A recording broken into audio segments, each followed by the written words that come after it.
নমস্কাৰ ছাৰ বাইদেউসকল, স্বাগতম জনাইছোঁ আপোনালোকক আমাৰ আজিৰ এটা নতুন ভিডিঅ'লৈ।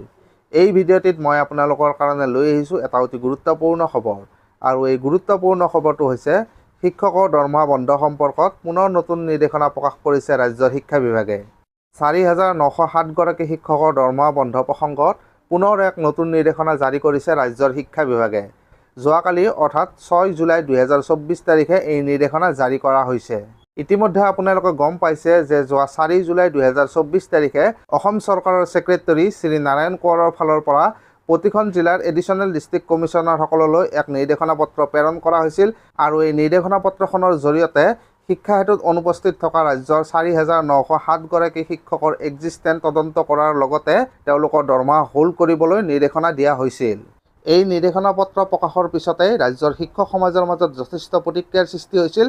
আৰু অসম ৰাজ্যিক প্ৰাথমিক শিক্ষক সন্মিলনীৰ ফালৰ পৰা জনোৱা হৈছিল যে এই ৪,৯০৭ গৰাকী শিক্ষকৰ ভিতৰত অধিকাংশ শিক্ষকেই বিভিন্ন ধৰণৰ ছুটীত আছে অথবা BEd ডেপুটেশ্যন নাইবা বিভিন্ন ধৰণৰ চৰকাৰী কামত নিয়োজিত হৈ আছে।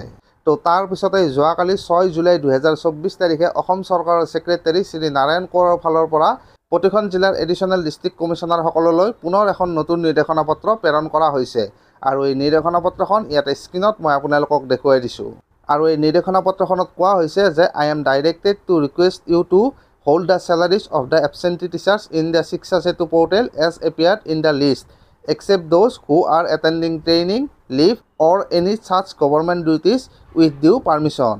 অৰ্থাৎ ইয়াৰ আগতে প্ৰকাশ কৰা নিৰ্দেশনা পত্ৰখনত যি ৪,৯০৭ গৰাকী শিক্ষকৰ নাম আছিল, সেই শিক্ষকসকলৰ ভিতৰত যিসকলে ট্ৰেইনিং, ছুটী অথবা আন চৰকাৰী কামত নিয়োজিত হৈ আছে তেওঁলোকক বাদ দি আন সকলোৰে চেলাৰী হোল্ড কৰিবলৈ এই নিৰ্দেশনা পত্ৰখনৰ জৰিয়তে কোৱা হৈছে। তো ছাৰ বাইদেউসকল, এটা অত্যন্ত গুৰুত্বপূৰ্ণ খবৰ। যিসকল শিক্ষকে ট্ৰেইনিং অথবা বিভিন্ন ধৰণৰ ছুটী নাইবা বিভিন্ন চৰকাৰী কামত নিয়োজিত হৈ থকাৰ পিছতো ৪,৯০৭ গৰাকী শিক্ষকৰ যিখন লিষ্ট প্ৰকাশ হৈছিল সেই লিষ্টখনত নাম আছিল, তো তেওঁলোকক বাদ দি আন যিসকল শিক্ষকৰ নাম সেই লিষ্টখনত আছে সেই শিক্ষকসকলৰ চেলাৰী হোল্ড কৰিবলৈ এই নিৰ্দেশনা পত্ৰখনৰ জৰিয়তে কোৱা হৈছে।